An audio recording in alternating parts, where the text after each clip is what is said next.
Hello everyone, আপোনালোক সকলোকে learn and craft with মি চেনেলটোলৈ স্বাগতম জনাইছো। এই ভিডিঅ'ত আমি আলোচনা কৰিব ওলাইছো ক্লাছ 8 ৰ মেথছৰ চেপ্টাৰ নম্বৰ 11।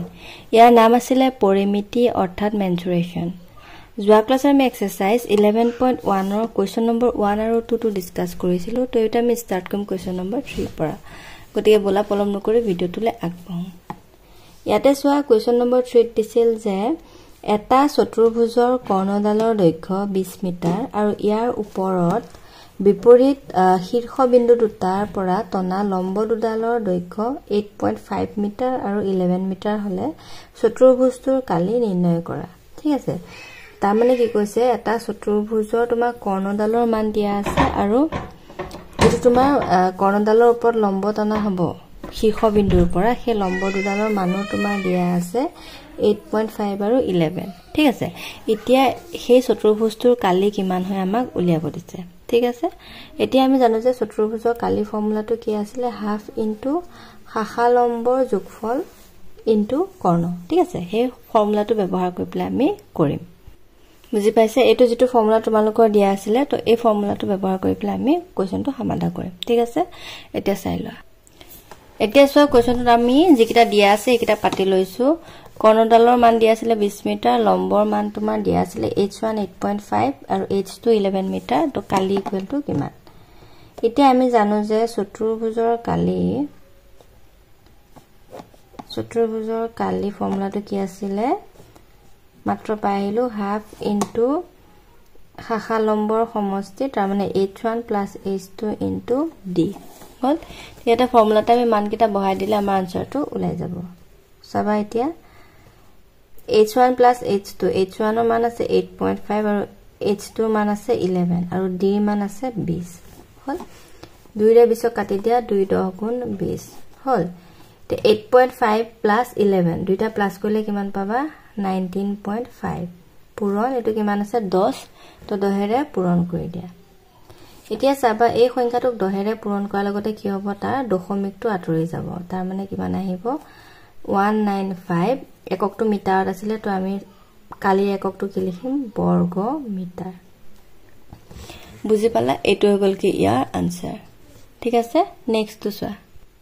কোৱেশ্চন নম্বৰ 4 ত দিছে এটা ৰম্বাসৰ কৰ্ণ দুডালৰ দিশ 10 cm আৰু 14 cm। তে ৰম্বাসটোৰ কালি উলিয়াব দিছে। ঠিক আছে, এতিয়া আমাৰ কি কি দিয়া আছে কৰ্ণডালক আমি কি বুলি কম d1 equal to 10 cm বুলি দিয়া আছে আৰু d2 14 cm। এতেকে ৰম্বাসৰ কালি ফৰ্মুলাটো কি আছিল মনত আছে না half into d1 into d2 মানে হাফৰ লগত পূৰণ কৰি দিলে হল। আৰু এটা চাবা d1 ৰ মান আছে 10 আৰু d2 ৰ মান দিয়া আছে 14। তা কাটি দিয়া 2 ৰে 14 কাটা 7 বাৰ গল 2 7 গুণ 14 7 10 গুণ 70। ঠিক আছে, তো 70 কি হ'ব যেটো কালি উলিয়াই আছো তো কালিৰ একক হ'ব বৰ্গ সেন্টিমিটাৰ। বুজি পালা? এইটো হৈ গল কি ইয়াৰ আনসাৰ। একেবাৰে সহজ। নেক্সট সব 5 নম্বৰটো দিয়া আছে যে এটা চতুৰ্ভুজৰ কালি দিয়া আছে 100 বৰ্গ সেন্টিমিটাৰ আৰু শাখা লম্ব দুডালৰ দৈৰ্ঘ্য 6 সেন্টিমিটাৰ আৰু 4 সেন্টিমিটাৰ হলে শাখা লম্ব দুডালৰ হোৱা কৰ্ণডালৰ দৈৰ্ঘ্য নিৰ্ণয় কৰা। তাৰ মানে কি কৈছে এটা চতুৰ্ভুজ তোমাৰ দিয়া আছে, চতুৰ্ভুজটো তোমাৰ কালি দিয়া আছে আৰু লম্ব দুডালৰ মান দিয়া আছে। এতিয়া তোমাৰ মানে কৰ্ণডালৰ মান কিমান হ'ব আমাক উলিয়াব দিছে। যদি আমি চতুৰ্ভুজ এটা আঁকি লওঁ ধৰা যিকোনো ষ্টাইলত আঁকিলে হল এটো এটা চতুৰ্ভুজ হল। তে ইয়াতে আমি এডাল কৰ্ণ যদি আঁকো তেতিয়া ইয়াতে তুমি যদি লম্ব আঁকা আৰু ইয়াতে যদি তুমি লম্ব আঁকা আৰু কালিটোৰ মান দিয়া আছে তোমাৰ ইয়াতে এই লম্ব দুডালৰ মান দিয়া আছে। এটা দিয়া আছে 6 cm আৰু এটা দিয়া আছে তোমাৰ 4 cm হল। এতিয়া তোমাৰ এই গুটেটোৰ কালি দিয়া আছে তোমাৰ 100 cm স্কয়াৰ হল। এতিয়া এই যেডাল অতিভুজ বা কৰ্ণ এই কৰ্ণডালৰ মান কিমান হ'ব আমাক উলিয়াব দিছে।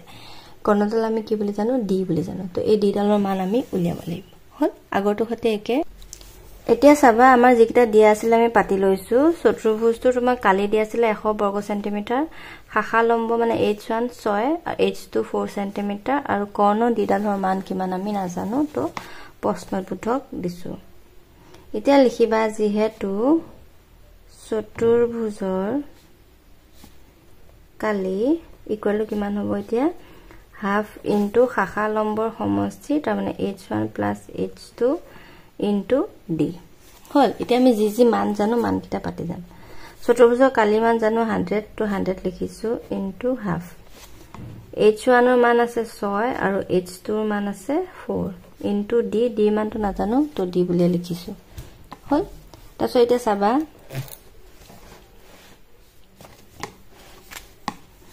এটা প্লাস কৰি দিয়া